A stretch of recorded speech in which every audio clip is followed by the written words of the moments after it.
Good morning everyone. I hope you will be well.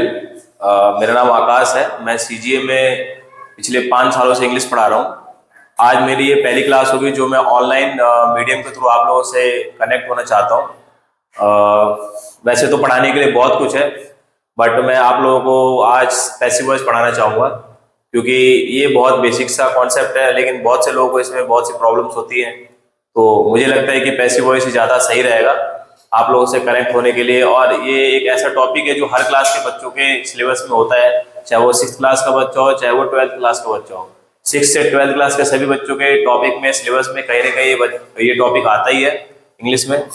और साथ ही साथ एरर ओमिशन हो, चाहे कहीं भी ग्रामेटिकल चीजें हो, वहाँ पे कहीं ना कहीं ये यूज होता ही है। तो मुझे लगता है कि हमें इसे ही स्टार्ट करना चाहिए। और आज मेरी फर्स्ट क्लास है तो मैं इसको अपने बेस्ट देना चाहूँगा। ठीक है, तो चलिए शुरू करते हैं हम लोग। ठीक है, आगे बढ़े। सबसे पहले हम ये जानना चाहेंगे कि पैसिव वॉइस है क्या। आप सभी ने कहीं ना कहीं टेंस पढ़ा होगा। टेंस एक मतलब जैसे कि वो आता है वो जाता है। आपने देखा होगा कई बार कि टेंस में हम पढ़ते हैं एक्टिव वॉइस। टेंस को कहते हैं ना कि टेंस को जिस सेंटेंसेस में सब्जेक्ट्स का ज्यादा इस्तेमाल होता है उन सभी सेंटेंसेस को हम एक्टिव वॉइस कहते हैं, और इसे पैसिव वॉइस कहते हैं। इसे पैसिव वॉइस क्यों कहते हैं पहले तो हम ये समझेंगे, और अदर सेंटेंस को एक्टिव वॉइस क्यों कहते हैं ये भी समझना जरूरी है। अगर हम ये दोनों चीज समझ जाए तो हमें एक्टिव वॉइस और पैसिव वॉइस में डिफरेंस समझ में आ जाता है। फॉर एग्जाम्पल, जैसे कि मैं कहता हूं कि Ram Yeats mango. Ram Yeats mango, ये सेंटेंस क्या है? एक्टिव वॉइस है। क्या है? Active voice. क्योंकि राम है जो मैंगो खा रहा है ना, राम ही जो है मैंगो खाता है। वहीं पे पैसिव वॉइस जब होगा तो पैसिव वॉइस में थोड़ा सा चेंज हो जाता है। लाइक मैंगो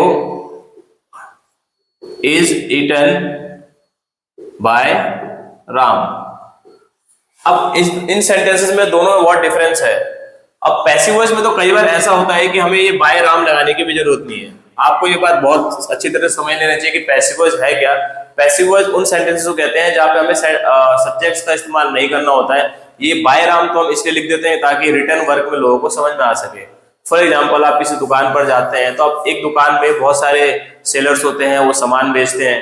तो अब हर एक दुकान वाला ये थोड़ा बोले कि मैं यहाँ पर कपड़े बेचता हूँ, वो यही तो बोले कि हमारे यहाँ कपड़े बेचे जाते हैं।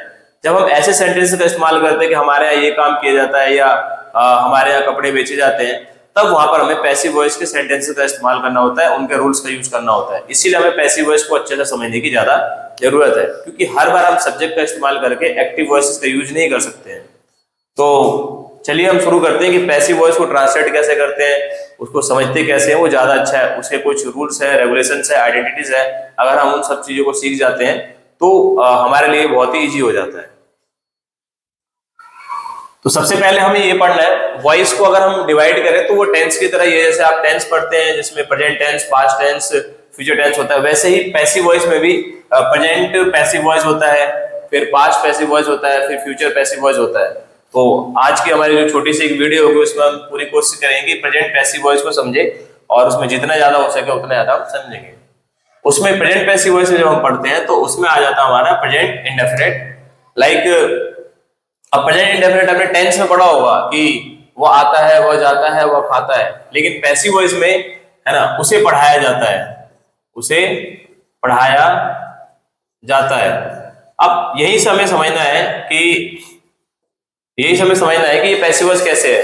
अब आप इस बात को समझने की कोशिश करें कि उसे पढ़ाया जाता है। फॉर एग्जाम्पल, जैसे सेंटेंस है उसे पढ़ाया जाता है, पढ़ाने वाला कौन है? कर्ता इसमें नहीं है, कौन पढ़ा रहा है पता नहीं, ये पढ़ रहा है, ये व्यक्ति जो है उसे ये पढ़ रहा है, मतलब इसे ही पढ़ाया जाता है। पढ़ाने वाला कौन है ये नहीं पता, हमें टीचर कौन है ये पता नहीं है। यहीं पे पैसिव वॉइस के रूल्स का इस्तेमाल होता है। तो सबसे पहले हम प्रेजेंट इंडेफिनिट का रूल पढ़ेंगे पैसिव वॉइस का।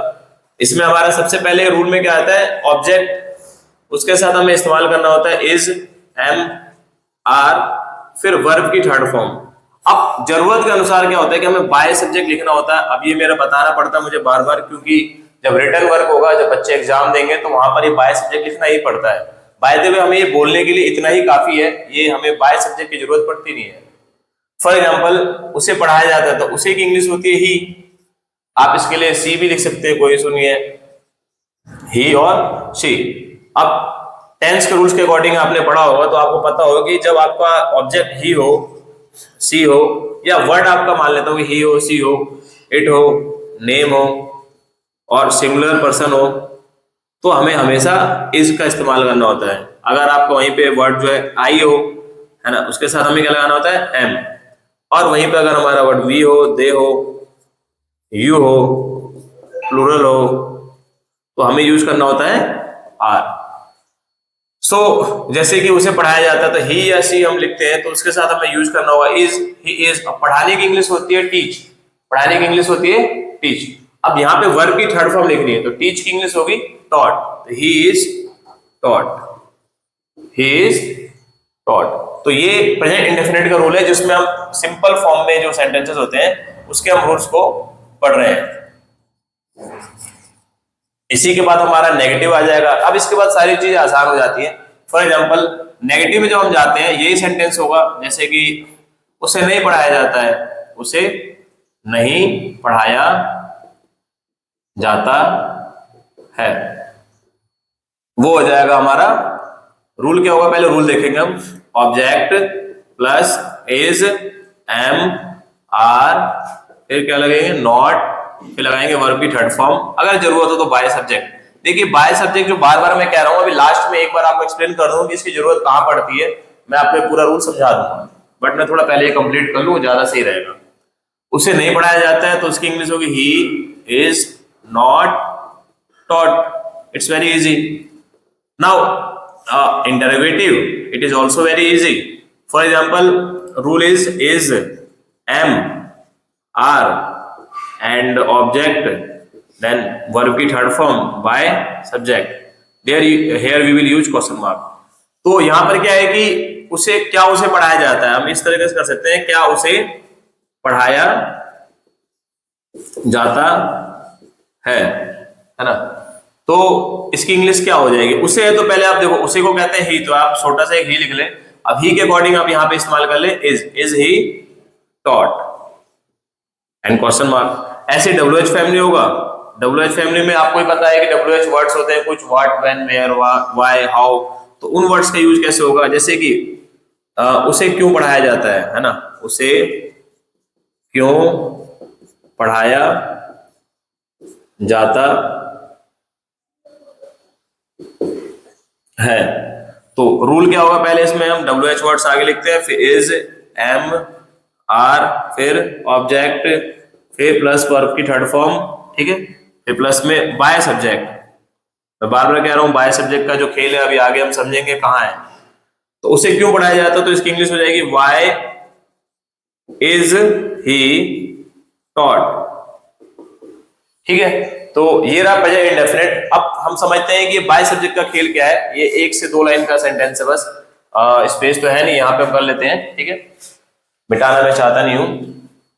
देखिए जब सेंटेंस आपको स्कूल में एक्टिव वॉइस के फॉर्म में दिया जाएगा तब आपको यहाँ पर इसका रूल का इस्तेमाल करना होता है, चाहे ये हो चाहे वो। फॉर एग्जांपल मैं देता हूं कि he teach you, he teach you.